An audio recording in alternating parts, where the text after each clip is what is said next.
Great. Welcome to the May 18th, 2023 monthly MxG meeting. My name is Liz Trice. I'm a coordinator for MxG for the Maine Technology Institute.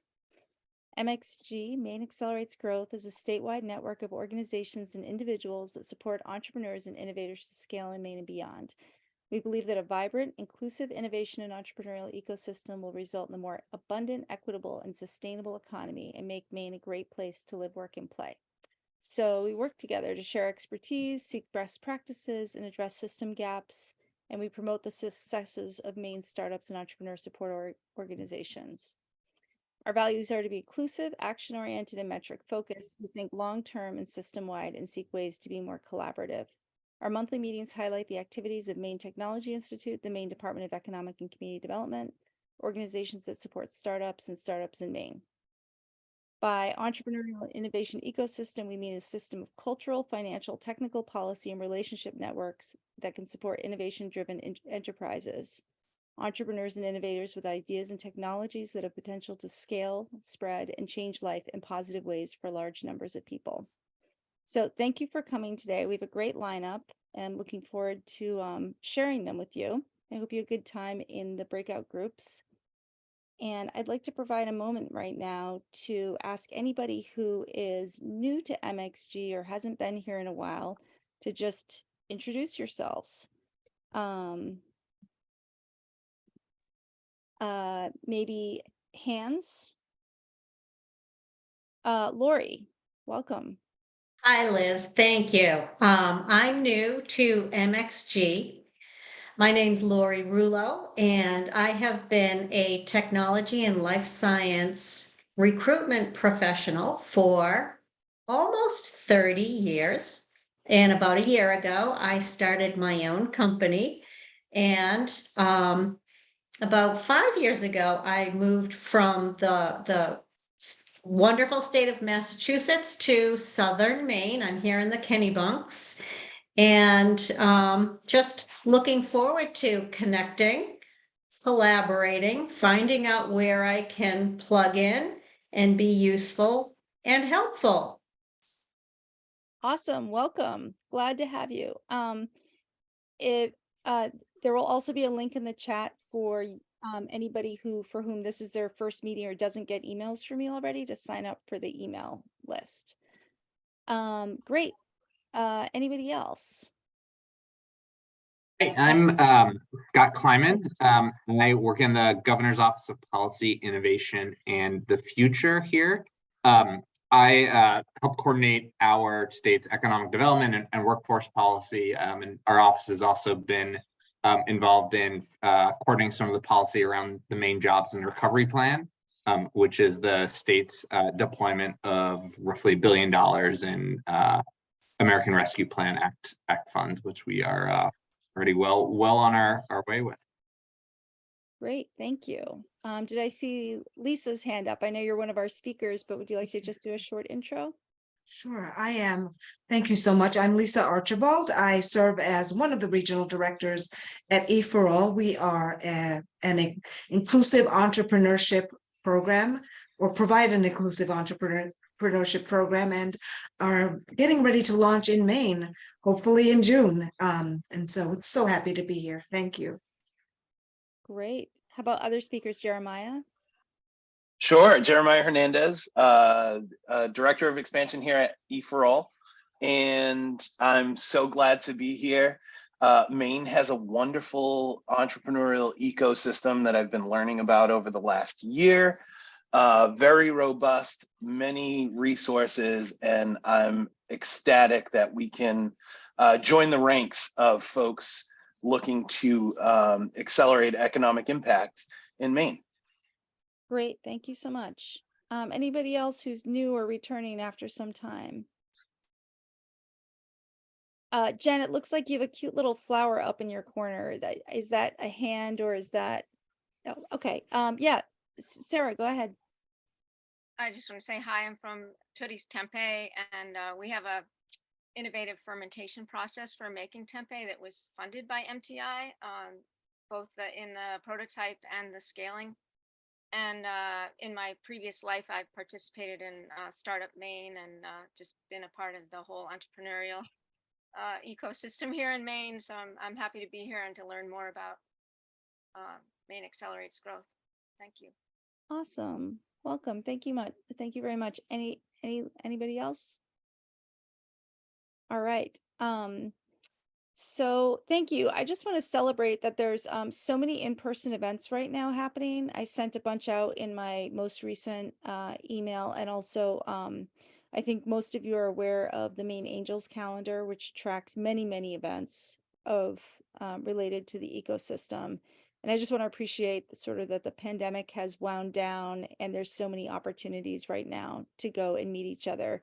One of our goals, one of my goals for this group and the goal in general is just to bring people closer together and build relationships so people know what's going on and can share information and connect to each other more easily. So I encourage you to take advantage of all those in-person events right now. Okay, let's see. Moving on. So MxG is a project of the Maine Technology Institute. And today we have with us Tom Kittredge to give an update on behalf of MTI. Yeah, good morning, everyone. Nice to see so many friendly faces. So MTI's president, Brian Whitney, can't be here today. He's participating in a semiconductor conference, but he asked me to pass along his regrets for missing it. So my only MTI update today actually pertains to MxG. As some folks may have already heard, MTI's leadership has decided to transition the overall management of MxG from its current model back to its former model, where an MTI staffer assumed the role of coordinating the monthly meetings. As some of you may recall, MTI transitioned to the external contractor model in 2020 when Martha Bentley moved to DCD. And Brian asked me to note just that Liz has done an exceptional job coordinating MxG. I'm sure everybody who has regularly attended MxG knows what a great job she has done stewarding the organization. She's grown MxG's membership and just made it an incredible ecosystem resource. And Brian wanted me to convey just how deeply he appreciates her work, and I can speak for myself. I think the entire team just so deeply appreciates everything she's done for the organization, and credits her for leading MxG through this transition period to a place where MTI can once again fulfill that management role. And Liz has graciously offered to work with Brian to assure that seamless transition as he figures out kind of next steps for the organization. Her contract runs through the end of June, but Brian's anticipating it'll be extended by a couple of months to make sure MxG needs are met in the interim. And he wanted to let everyone know that he welcomes any questions, feedback, or input MxG members may have about the plan change.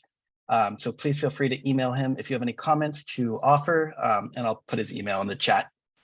And Liz, I just wanted to toss it back to you, and I'm sure you have some words you wanted to share as well. Yeah, thank you. It's been such a pleasure to do this. Especially like the length of my term has been mostly during the pandemic. I think we literally started in May or June, May of the pandemic. So it's been 3 years there. And it's been such a joy just to get to work with everyone here and bring them together and see everybody's faces and learn about what everybody cares about and bring people together in this way. Before the pandemic, MxG was a much smaller group that met in person, and now we have over 200 people that receive our emails and typically have, there's 33 right now, but 40 people during the course of each meeting. And people have gotten connected in really wonderful ways. And I've particularly gotten feedback that for people who are new to the ecosystem, it's an incredible resource to sort of start finding your way. So I really appreciate that. And I'll note that Brian has mentioned that one of the main things that he would want a in-house person to do is to host this meeting. So I'll help that person, get up to speed. And then there's also other conversations about like, well, what about strategic work groups and how does that work? And so I've been having some conversations with Katie Shorey at Startup Maine about what do they want? And so there's sort of lots of little conversations going on right now about like, well, what else does the group want to do and where does that go? So if you have any ideas or energy around that, I'm happy to, have one-on-one conversations or small group conversations. It looks like we'll have a couple months transition. So lots of space to have conversations about what could and should happen. I know our first speaker has to go, very soon. It has to leave at 11:30, so I'm not going to open it for conversation right now, but we can definitely leave some space at the end to have more conversation about that. Jake, are you have a short update, or should I have our first speaker go? Why don't you have the first speaker go just to make sure we have enough time, and I'll give an update after. Okay, awesome. Thank you. So our first startup presenter is Hannah Semler from Farm Drop. Hannah, are you ready to go? What I do is I'll give you a timer that goes off at 4 minutes, so you know you have 1 minute to wrap up, and then we'll do a 5-minute Q&A. And you're welcome to share your screen. Great. Thank you so much for coming today. today. The opportunity. It's great to be here. I am going to share my screen. I'm actually going to present the presentation that I gave to the Deergo Labs pitch competition that I, of course, never got through. So hopefully I can get through it here in 5 minutes. People walking behind me, I apologize. So let me click present. Can you all still see that? It's loading. Great. So I'm Hannah Semler. I'm the CEO and co-founder of Farm Drop. And we are solving for food systems connectivity at the community level. The problem that we've identified and that we all are pretty familiar with is that it is difficult for customers and farmers to connect in sort of the busier lives that we lead in convenient ways and access more products that are available that are Maine made, for example, in Maine, in ways that benefit them and the farmers equally. And so what we really have is a connectivity problem, and Farm Drop since 2011 has been trying to solve this problem with simple technology. So why direct to consumer? Why do we need to work on better connecting farmers and customers? If you look at the 2022 data on local food sales, about $11 billion in local food sales, 34% of that is direct to consumer. Which you can see on the list on the right here means, on-site farm stores, farm stands, farmers markets, CSAs, some online. But all of these are being managed by separate inventory systems, separate customer service systems, a lot of time, a lot of driving. And it doesn't necessarily mean that the customer experience is increased access to more local food. It's arduous and time consuming, and you don't always get what you want. So we're trying to figure out how to build a direct to consumer channel that serves farmers to save time, to access more markets beyond, where their farm stand can be moved to. I like to say that Farm Drop is like if a CSA, community supported agriculture farm share program, and a farmers market have an online baby, you get Farm Drop. So I'll talk a little bit more about how that works. Farmers can connect directly into our system. So they add their products, their inventory, their pricing. They even add their own photos and descriptions, which we support them with. And they connect their Stripe account and are paid directly every time a customer checks out from Farm Drop. The customer experience is that you can access foods that are your favorite farmers and bakers in your local community that you might not feel like driving to or fighting for your loaf of bread, for the last loaf of bread, at the local wine shop.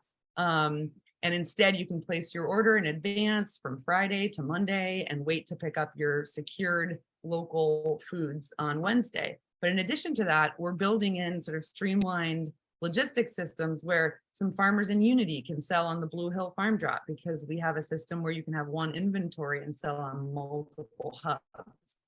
So what that gives producers is access to markets they would otherwise not be able to access, and equally customers get to access products that they would otherwise not be able to purchase. So there are exclusive products like Abrams Creamery's frozen pizzas that you can order on Farm Drop, which everybody loves.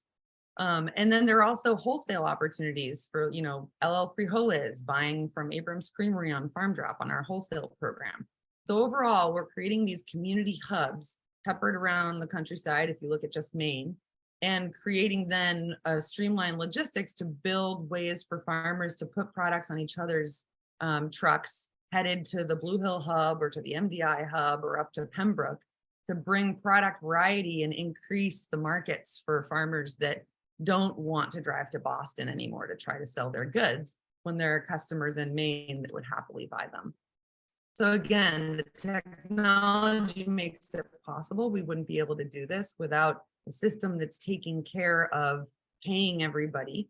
And there are multiple different stakeholders getting paid. So the farmers, of course, Farm Drop, we take 10% of sales, unfortunately Stripe, but also the hub managers get paid a pickup fee, sort of like the Hannaford to go $5 fee.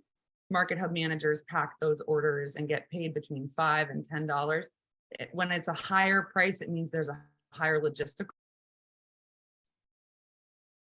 So a farmer brings their product to market on Wednesday, the market hub manager packs those orders, and then the pickup location coordinators and home delivery drivers, many times farmers themselves, take orders back on their route to their farm and drop off home deliveries and drop off to satellite pickup locations so that we can meet more customers where they are. In addition to this, we've got social impact opportunities. We've always been a social mission and mission-driven social business, and that we're looking to increase access to food, and everybody in the community needs more access to local food. But we also recognize that some people have barriers to accessing food in general, and we want to make sure that we're using dollars from the community to subsidize more sales for our local farmers, to have them be the ones building relationships with customers and getting their products that are fresh and full of nutrition to people who need it. So farmers, customers, jobs, and of course, nonprofits are all benefiting and getting paid directly from our system. So where have we been? Since 2011, we've been building hubs, and we've had to close several. We've learned a lot. We have a good returning customer base. We of course want to increase the number of customers that are looking to Farm Drop to solve for their local food access. And we want to increase the geographies in which we're able to offer Farm Drop as a solution for local food system. So we are looking to sort of continue to transition from what was a community project in 2011 to the social business model of meeting our dual goal of food access and farm viability. We've now have 6 hubs in Maine that are sort of bigger hubs. We have 3 smaller ones, 3 opening this summer in Skowhegan, Ellsworth, and Pembroke. We've got Western New York with a big hub. They used to be 3, they merged. And then I'm actually in Boston on my way back from Harlem, where they want to start a Farm Drop to substitute what was once their $800,000 a year farm share program that got decimated by COVID, and they want to rebuild it on Farm Drop because they see the benefits. I then stopped in Norwalk, and there's a shipbuilder that has hybrid ships that wants to ship food from Norwalk 20. Anyway, it's amazing when you get out here and start talking to people what you can weave together. So we've had sort of consistent growth, which is great. 2020, of course, blew the 6 markets that we had available to Maine up, where they were doing the impossible of 100 orders, 180 orders a week. Of course, some customers have forgotten the heroic measures that our market hub managers and farmers went through to help serve customers out of fear who were being driven to our online system.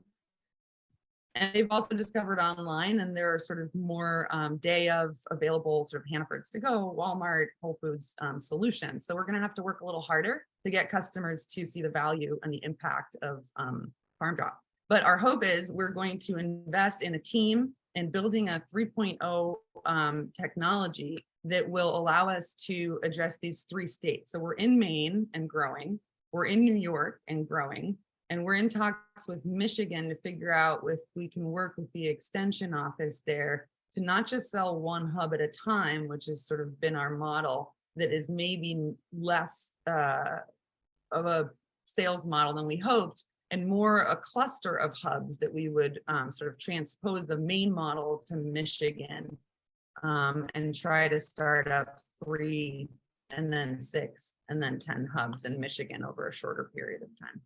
So if we were to capture 1% of that $1 billion market, we would be generating 50 million in revenue by 2025.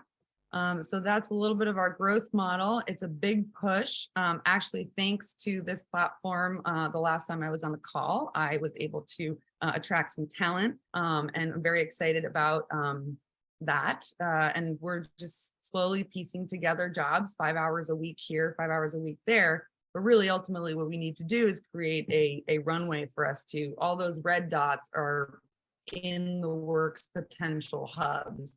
And we need people on the ground to help manage and develop the proven systems that we have, and create full jobs. And so we're going to need investment. We're going to need grant funding. And we're sort of ready for that. I think emotionally, I'm getting there. Our resilience has been that we're around 10 years. Our relationships, I've been traveling nationally and working with,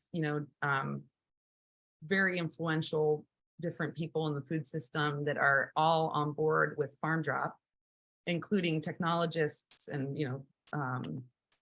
former prominent CEOs of large companies that want to see local food systems work. We have also grassroots organizations across the country that I've been working with through my food rescue and food security work. And we're ready to, basically take the proven systems of giving farmers back the control of how they want to serve their communities, paying them in advance, engaging the community partners that want to be engaged at the local level in developing their food systems, all the time reducing waste in the food system and delivering social impact. And there's literally no other organization or businesses coming from the grassroots social impact to try to develop a business that will ultimately sustain the environmental and social impact that we need to save community food systems. Great. Thank you so much. Thank you. Yeah, it sounds like you're ready for customers, so we can all sign up, and I hear that you need investment. I suggest you put your contact information into the chat so people can Sure. contact you. We don't have time for Q&A on this item right now, and I know you have to go. So, but please send me, look at the notes, take the link to the notes with you, and make sure that you're represented the way you want to be represented in the notes, which will go out to like 250 people. And also, please send me your slides right away so that I can send that out to people as well. And any other questions or asks you have, you can put them in the chat right now. And I'm sure people will want to help you. And Thank you so much for Thank the opportunity, and have a wonderful day. And sorry I have to get back on the road. no worries. Thank you so much for coming today. Thank you. Great. That's so wonderful. I'm so excited. I didn't realize that they were so far ahead. I was actually looking for where I could find, like a 5-pound bag of kale. So now I know maybe. Great. So I'm going to go back to Jake Daniele from DECD, who we skipped over before. Jake, do you have some updates for us? Sure. So as you mentioned, there's just a lot of great events happening across the state this spring. You do a great job, Liz, highlighting all of those, so I won't go through too many, but I did want to mention REACH, the Maine Employers Summit, which DECD is partnering with DOL. It's focusing on resources and solutions for workforce challenges. That's Tuesday, the 23rd. So next week at the Civic Center in Augusta. So that's one to keep on your radar, just because it's next week too. On the 25th and Thursday, Maine Center for Entrepreneurs is hosting the Maine Entrepreneur Summit. And keep your eyes out for START summits, which are put on by the Rue Institute. I know there's one focusing on regenerative entrepreneurship coming up in Freeport on June 23rd and 24th. A couple of upcoming resources. DECD has been getting a lot of questions about FAME's Thrive program. So 2.0 is coming out. Applications are open from May 23rd through June 23rd. Check out FAME's website. I know they've done 2 webinars so far, trying to get the word out and answer a lot of questions that arose from the first round. The process is going to be competitively scored this time, and it's not first come, first serve. So I just wanted to let everybody know you do have the whole month to get your information in. So again, those webinars were really great. I've watched both of them. And one final event I'll mention is the Bio International Convention down in Boston. That's in early June, the 5th through the 8th, I think. DECD is going to have a booth with MxG, the Maine International Trade Center. So if you plan on attending, be sure to connect or just reach out if you have any questions. So that's it for what we've got going on right now. Great, thank you so much. Jake, please take a minute and go into the notes and make sure that we've captured everything. And I tried to weed out the old things, but you can just have a look at that and make sure it's all up to date. And for Will do. everyone, the notes are live during the meeting, so feel free to go in, and anything that you think is important, anyone's empowered to write in something, or if you want to put your organization next to your name in the list of participants, and then at the end of the notes, there's a section where anyone can paste announcements. So please use it and enjoy it. Okay, great. Moving on. Our next startup presenter is Sarah Spear from Tootie's Tempeh. And Sarah, congratulations. I was at the pitch off last week where her company was chosen as one of the top gun classes to go on. I got that right? To go on to the statewide. And that event, by the way, on May 25th is a big deal. It's probably going to be one of the bigger gatherings this year. And so I strongly encourage you to show up for that. There's also a Startup Maine networking event tonight from 5 to 7 in Portland. So these are great places to just go and hang out for an hour or two and get to know some of these people in person. So go ahead, Sarah. I'll give you a 4-minute timer so you have a minute to wrap up the presentation. Thank you. I'm just gonna, thank you, everyone. Let's see.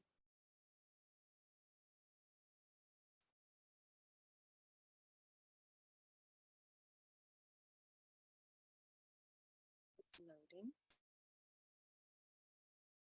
Everyone see it? So this is the 5-minute pitch for Top Gun. Great. Anybody hungry? Let me introduce you to Tootie's Tempeh, makers of the undeniably best tasting tempeh. Tempeh, in case you don't know, is one of the healthiest, most pure, and delicious plant proteins you can eat. It's a fermented superfood with 16 grams of protein, incredibly easy to cook with, and made from just 3 simple ingredients: soybeans, vinegar, and starter culture. Our goal from day one has been to support the well-being of people, animals, and the planet, while also providing long-term growth, benefits, and profitability to our workers, investors, and communities. With that goal in mind, we tackle a number of problems that provide us with strong market differentiation and a better product. The first problem was unsustainable production. Believe it or not, all commercial tempeh is fermented in single-use plastic bags. We couldn't do that. Instead, we spent 3 years developing a new fermentation process that does not use plastic bags. We've already saved thousands of bags from landfills and oceans. Next was unattractive packaging.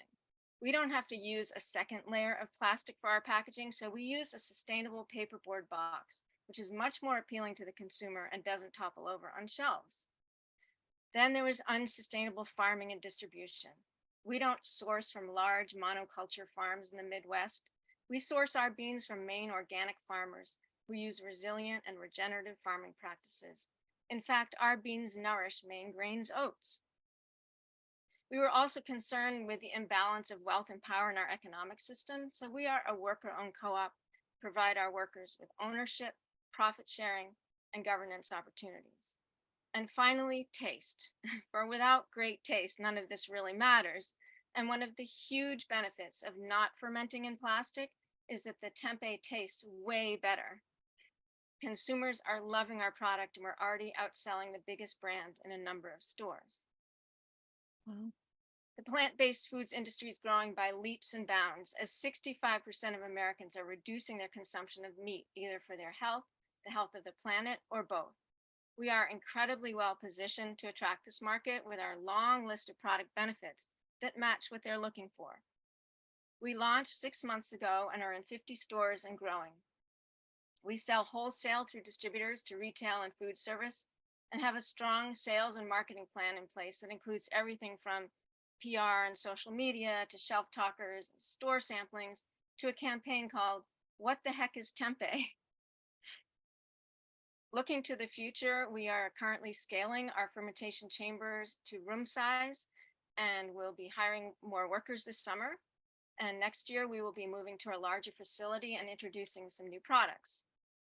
In year 3, we start expanding nationally by licensing co-op production facilities across the country, each one sourcing locally, so that wherever Tooties is purchased, the consumer is always supporting their local farmers, workers, and communities. This will provide us with a second stream of revenue from licensing fees. We will also be patenting our fermentation process and equipment, which will provide us with a third stream of revenue from royalties. By year 5, we plan on having 3 regional locations, and by year 10, 20 locations and 25 million in sales. We have a great team. I'm Sarah Spear, CEO and co-founder of Tooties. I previously co-founded and led a consumer foods company that achieved distribution in 10,000 stores and was acquired by a large competitor. Michael LaCharity, our production manager, is a former well-known brewmaster and fermenter extraordinaire. Kate Musser, our production assistant, is a chef, fermenter, and food safety expert. We've also had the support from many advisors, mentors, experts, and partners every step of the way. We project to be profitable in year 3 and have been financed to date through equity, loans, and grants.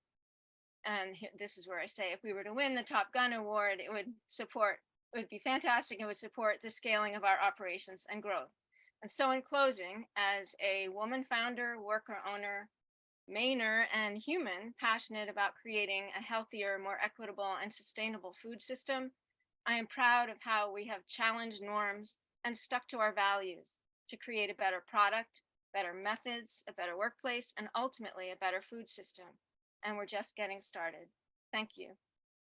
Thank you. That was thrilling. It's amazing when you're like 200 employees that are already outselling one of the primary brands. That's just so exciting. I'm delighted that you're able to do this. Questions for Sarah? Sarah, actually tell me this.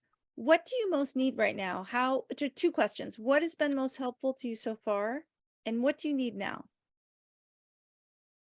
Well, we are in the midst of a raise, an equity raise. It's Class B equity. It's a little bit different for investing in a co-op. Happy to share offline with anyone who's interested. We do have one investor here, Bobby, who could also provide perspective. So that would be very helpful. It's really mostly for scaling our operations. So we want to move to a larger facility. We want to get some new equipment that's going to really allow us to really scale our capacity to make more tempeh and hire more employees, things like that, get us to profitability. And how can this group most help you? Well, mostly eat our tempeh, try our tempeh, and tell people about it. And you know, if you know people who are interested in helping us find new space, larger space for us, equity investors, we're always looking for you know, more resources around getting more soybean farmers in Maine. So I'm part of the Maine Food Convergence. I'm going to hop back on that after this. And connecting with other food producers, just the infrastructure that we all are trying to build between. Great. Thank you so much. I see 3 hands and we have, 3 minutes. So let's keep the questions short. Ken, go ahead. Hi, Ken Capron from Portland. I'm curious what kind of regulatory hurdles you may have run into, and I'll leave it at that. I have other side questions, but that's my main interest. We haven't had any regulatory issues. We've completed all of the processes and requirements, had food inspections. Tempeh is even an approved protein for school lunches. I mean, it's worked with the FDA approved food item. We have stringent food safety. We have shelf tested and test all the time. Does that answer your question? Great. Okay, Joe. Hi, Sarah. Thank you. I've followed you from with MTI, and I followed you through some of the parts that we focus on, which is like the research and development. So congratulations on this. I was a little bit of a like doubting Thomas on differentiation, and what I've learned is you really are out front. So pat on the back. The other thing was I was wondering if you have benefited from participation in any of the MTI funded accelerators, pseudo accelerators like MCE, Maine Center for Entrepreneurs, Scaling Foods, and some of the other focus. And my second question is just, how is the network? I'm just unfamiliar, and maybe we should have them in. How is the Slow Money Maine Food for Thought network? That investors network. Have you engaged with them? Yeah, I'll answer both of those. MTI has been wonderful support, both financially, and then I've also attended many of their food webinars, seminars around supporting food businesses to grow. I'm in the top 10. Maine Center for Entrepreneurs. Yeah. Yeah, Maine Center for Entrepreneurs, and then which is big MTI. I think they are a big supporter, and they support the Top Gun, which I'm in. And then I hope to go and qualify for the next level of, I can't remember the name of it, the food. Anyway, the next level. It's been great support, and Slow Money Maine was one of the first places we pitched to, and we have several investors through that. Unfortunately, they disbanded, but we've been able to tap into a number of niches for funding in terms sustainable agriculture, vegan, plant-based, the slow money, and then we're as a cooperative. There's the equitable economy fund. There Okay, good. are more resources. Yeah, I was just maybe we should put on a list having Slow Money Maine come in and talk to us. Thank you for the update. And I also, through the Cultivator program, the Food for Thought, I would suggest if you have a contact and I can help, you should sit down with Papu at Papu's Falafel if you haven't. You might find some real synergies. And in terms of MTI's investment in food with you, they're very similar. We probably won't be along for the long ride unless it's R&D, but you might find synergies. And I could already tell you guys to get along. Papu's Falafel, and Liz can match us up if needed. Great. Thank you so much. Sarah, thank you so much for coming today. It's wonderful to have you. Please look at the notes and make sure you're represented the way you want to be, and put the second thing is to send me your slides. And the third thing is put your contact information and any asks you have in the chat. So people can contact you and help you. And then Cindy and Bobby, maybe you could put your questions for Susan in the chat, since we have to move on time-wise. Okay, great. So our next presenter is Evan Rickert and Joan Jarpeau with UpStart Maine's Navigator tool, which is very important to our larger ecosystem here. We're really hoping that their model will be helpful to all of us and sort of serve as a model for what we could do to expand it statewide. Who's going to start? Is it Evan? Yes, I'll start. Thanks. Evan, I'll give you a 4-minute timer, so you have a minute to wrap up. Okay, let me share the screen. Today. Yes, thanks. And Jones will be able to answer questions and participate. So UpStart Maine is as many of you know, is a coalition of entrepreneur support programs based in the Bangor region. And we have a founders council, people who have been through the whole cycle and have been scaling for some time. And they recommended a year ago that we create a navigation tool for startups. That there were a lot of organizations, a lot of programs, a lot of services, but not a great tool to navigate startups to the places that they thought would be most useful for them. We learned quickly about the presence of some so-called subway maps in several metro areas. subway maps being a metaphor or an analogy that allowed businesses to identify what kind of different lines of business. You know, are you a Main Street business, or are you an innovation-driven business, or are you a scaling business, or are you a micro enterprise business? And then have services customized to each of those lines. The trouble was they were all static maps and they were very congested. And so we were trying to find out how we could represent basically a 3 or 4 dimensional question in online and have it interactive. And that's where we came across Joan and SlickPix, which had the solution because their interactive technology, which turns any element of an image into an interactive story, allowed us to do that. And so this is our navigator. We call it the UpStart Navigator. We are just in the process of prototyping it right now, filling it with stories. We've identified 40 services and programs that we think are especially important to Bangor region startups, and are now just filling in the stories for those services. So let me show you how this will work. You'll come online and you'll see the station at the beginning, and you'll see a definite bubbles here, a welcome and a quick how to use the navigator if you need that. But we've identified 4 different categories of business: Main Street businesses, micro enterprise, second stage high growth, early stage high growth, believing that they need different kinds of services and may have different agencies they need to go to.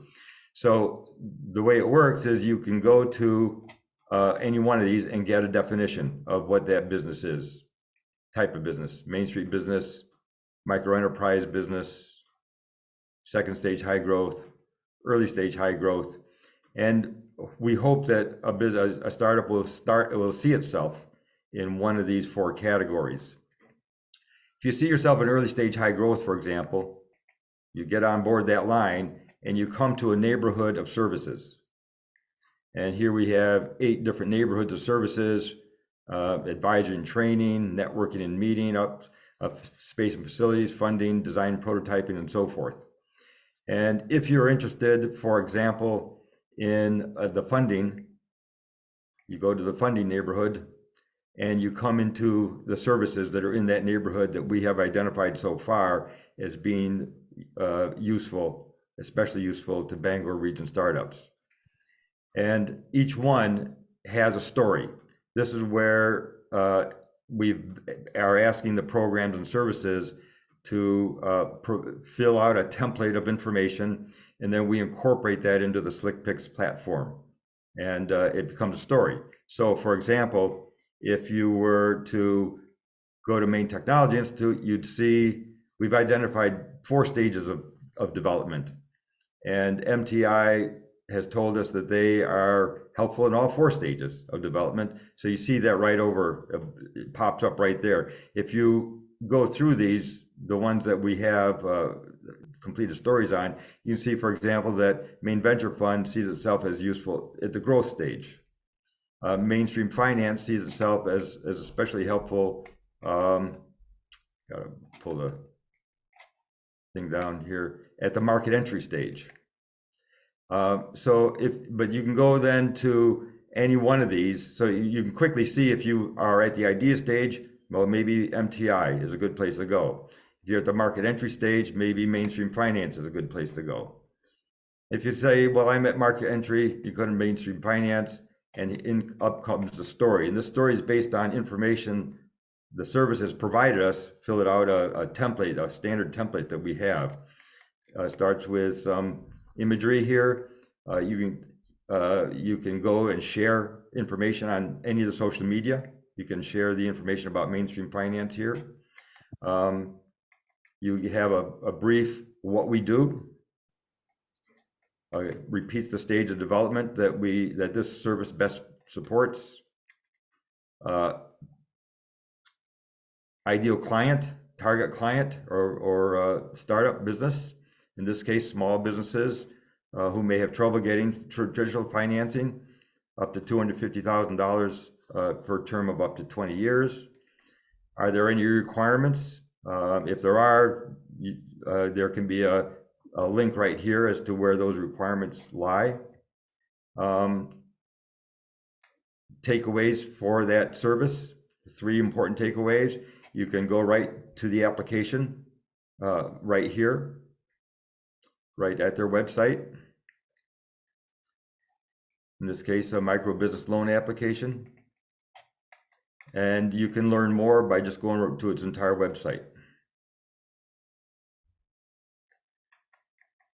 Related to the business. So this is their website and you can explore that. And when you're done with that, you can come back out of it and close out of that. And you're right back at the neighborhood of services. And if you wanted to explore Maine Technology Institute, you could do the same thing. You can then go back to the map if you want to. Say, well, that was interesting. I think I'll go with space and facilities.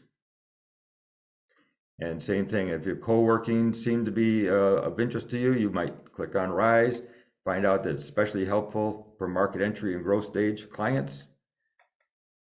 And if you're interested in that, well, one thing I wanted to show there was we do ask each service to give us a less than 12 or fewer words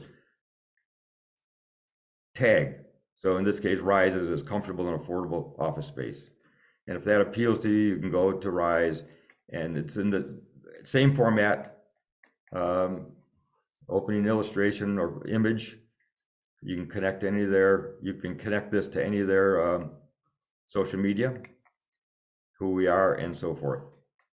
And when you're done with that, you can, in this case, they wanted to have an application connected for apply for membership. And there it is, with pricing and so forth. Come back out. You can have testimonials, and you can learn more at their website and close out. And if you want to go back to the map and look at other things, advisory and training and so forth, you can do that. And if you want to go back to the station and say, well, I'd like to really think maybe more and more of micro enterprise. And here's the definition of micro enterprise. And if that suits you, you can go there. And there will be, there we've got 4 or 5 neighborhoods of services for the micro enterprise. So that's a quick run through. What makes this possible is Slick Picks, because it makes any part of any image interactive and allows us to incorporate stories that the programs want to have told. Now, this can live on any of the services' own websites, and we will be giving permission for those, for any of the services to edit. Great. As they Evan, thank you so much. need. Okay. This is wonderful. Can you maybe put in the chat what kind of feedback or what kind of how this group can help you be successful? Sure. And then also make sure that it's represented in the notes the way you want to be represented. It's so exciting to have this as part of, there's been a lot of conversation about there are many things that came up during our 2021 work groups, but one was navigation of the system. So this is a great innovation for that.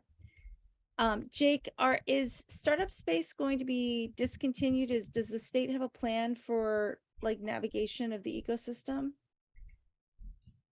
Correct. Startup Space will be going away as of the end of June of this year. Yeah. And it's currently being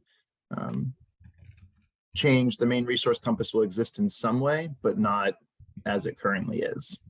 That's what I have to say. Okay, great. So we would love to hear updates on that, because of course that's been a big topic of discussion, and we had high hopes for Startup Space, and it didn't quite reach it.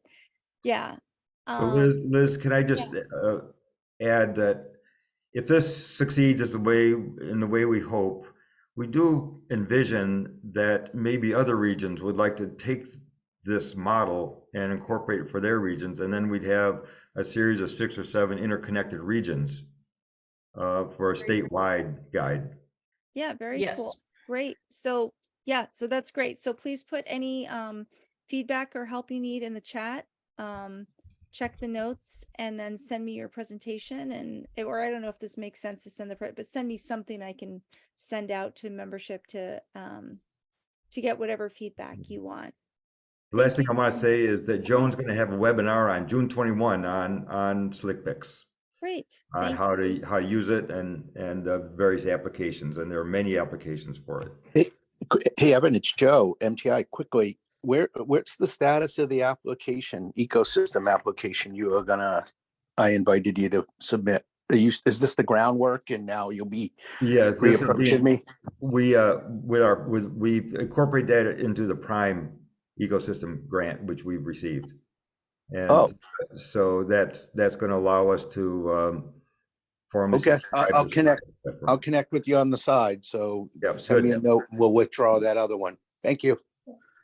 Great. Thank you so much. Right. Okay, so Can we're I- gonna move. No, I'm sorry, we have to move along. We're I just over have to- time, but Oh, okay. All right. yeah, just put anything in the chat, Joan. Thank you so Okay.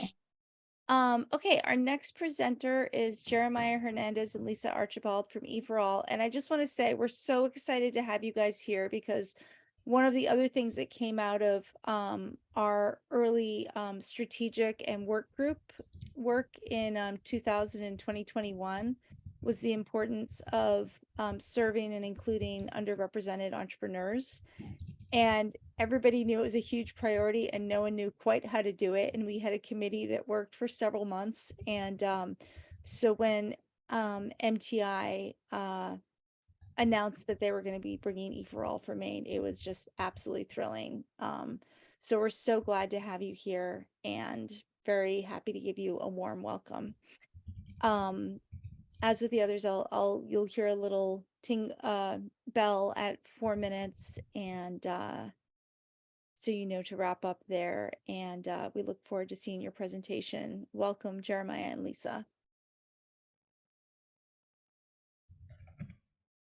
All right. Thank you so much for having us. I'd love to share my screen. And all right, you see do you see my presentation? Yes, it's not like in presentation Okay. mode, but I can see it. Yeah, I just have a PDF. That's I'm going to fine. share the That's link fine. to the PDF Great. in the news in the chat. And Lisa had to run to do regional director duties. So unfortunately, she won't be joining us for this quick presentation. Thank you all for having me. Jeremiah Hernandez, Director of Expansion for Entrepreneurship for All, which is one big 501c3 located in Lowell, Massachusetts. We're operating in 12 sites, 8 in Massachusetts, Northwest Arkansas, Longmont, Colorado, Rhode Island, and shortly in Maine. We are excited to be here. Our goal is accelerating economic and social impact through inclusive entrepreneurship. I have a very high level presentation here. I'm not going to get into the nitty gritty of the how and the what, but our why is really to create more inclusive economies. We have done this now in many places in Massachusetts. I actually was, I'm a recovering entrepreneur myself, and was presented with EforAll after having closed a business that I'd run for 5 years in New Bedford, Massachusetts. I saw the opportunity to help entrepreneurs like myself, BIPOC entrepreneurs, avoid the pitfalls or lack of resources that I didn't quite have running my own business. So EforAll seemed to provide that, and I was very curious to learn, so much so that I joined the organization as a program manager and have been with the organization since 2015. I've been helping us grow over the last 4 years, and we've been working with Crystal Williams and MTI and MCE and many other partners in Maine to actualize this launch of EforAll. So we are helping folks with the ideation of a business, formation, and the growth of their business. We have a curriculum that is that we built with some input from many professionals. We use the lean startup methodology. Our curriculum is delivered by local experts, and I think the meat and potatoes is that we have a 1-year-long program with 15 entrepreneurs that each go through this curriculum, are supported with 3 mentors from the community, and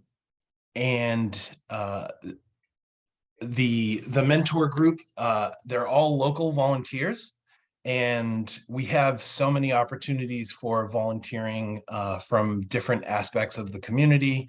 It is really important to us to engage the community from a really holistic level, making sure that we are being representative of Maine, but also really focusing in on underrepresented entrepreneurs.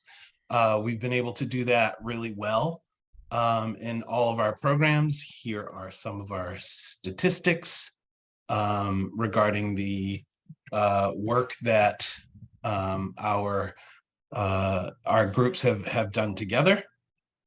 I will also share this so that you have all of these kind of high-level points of what we do. And we're really excited to get going in Maine.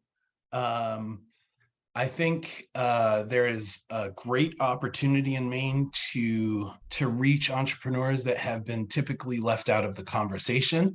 And we do that with intentional outreach, grassroots work. We have a small staff of 2.5 people or 3 people at the site level that is supported by our national group with marketing, fundraising, tech support, and many other things, program oversight and implementation. We run 4 pitch contests a year and 2 accelerators a year for Main Street businesses. We say EforAll, so yes, we could have a high scale, high growth company in our cohort, but we're really focused on the baker, the maker, the creator, the person tinkering with an idea in the basement that hasn't been empowered to take that business to the next level. And I think I'm at like 4 minutes and 48 seconds. So I want to have a little time for questions. I know it was very high level, but I'd love to hear what you're curious about our program. Great. Thank you so much, Jeremiah. I know the first question I have, and other people will have many more, is when will you be recruiting for your first class, and how long does a cohort run? Awesome. So we will run our typical programs in many of our communities run in the summer and the winter. But in communities like Maine, where entrepreneurs have a very limited window to create revenue for their businesses in the summer months, we run programming in the fall and the spring. So our first cohort of entrepreneurs will start in the spring of 2024, but we will have pitch contests leading up to that first cohort in the next few months. We hope to have our executive director start in June, and we will make that big announcement with a great candidate that we've hired. And let's see. So we'll start our first program in the spring, but we will be actively recruiting all of you to help us find mentors and would-be entrepreneurs in and around the Maine, the state of Maine. We're going to be focused on Portland, Lewiston, Auburn, and Bangor. And we hope to, once we've got a strong foothold, extend further out into the state and provide support and resources for entrepreneurs that are looking to launch a business. Great, thank you so much. Questions for Jeremiah?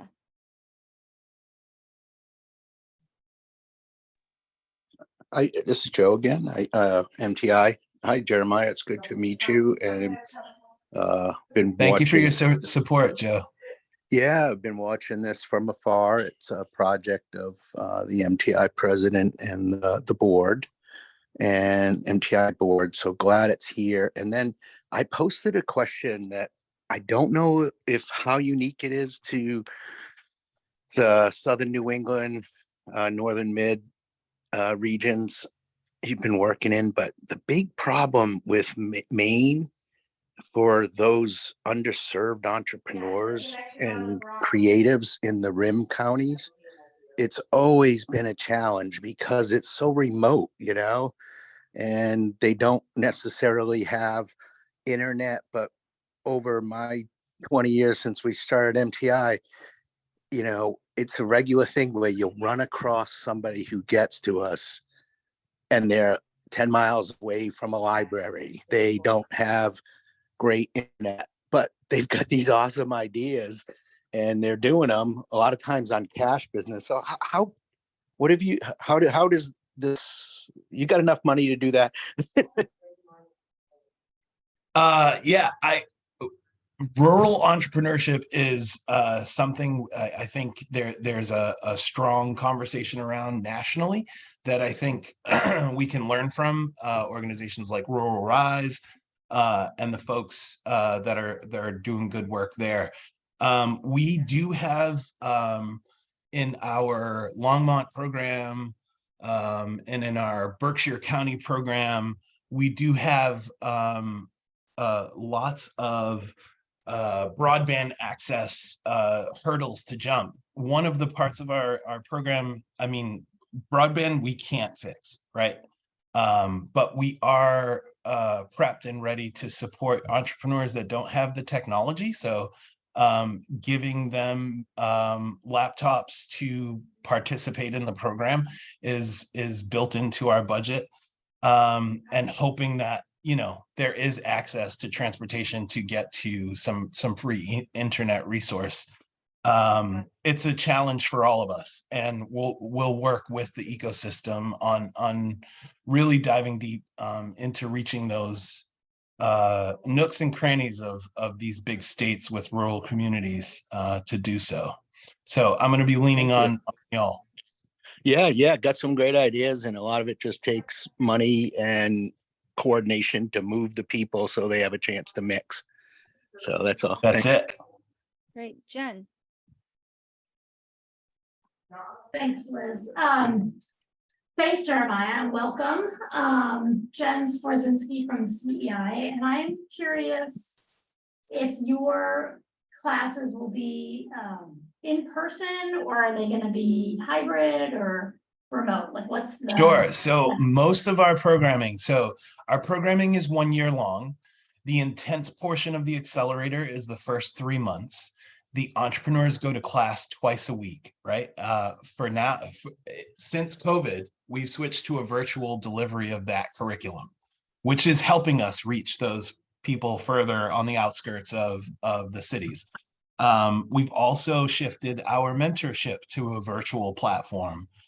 There will be a few in-person events, but it's not contingent on your ability to reach those physical events to participate in the programming. We really want to be able to give access to those who are, in Presque Isle, and make sure that there's resources for folks that aren't in our 3 geographic focuses. Jeremiah, are you or Lisa actually going to be the people that you said is 2.5 people that are assigned to this geography, or are there going to be new people you haven't? No, so everybody we hire, is local.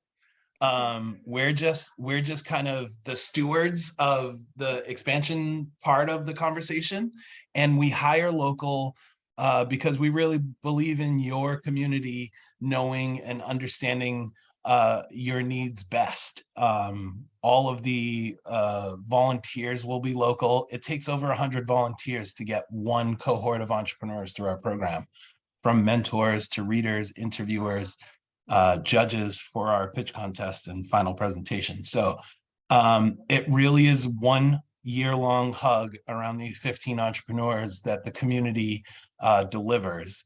Many of our entrepreneurs are under-resourced because they're under-networked, and they don't know the local lawyer and the local accountant and the local website developer, but we bring those people to the conversations through curriculum, and give that access to the network to our entrepreneurs. So yeah, I hope that answered your question. That's fantastic.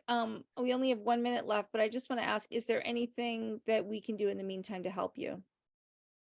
Yes, you can sign up to volunteer or put the bug in a friend's ear about volunteering with EforAll, and grass tops to grassroots, grassroots to grass tops. We're going to be looking for entrepreneurs where they are.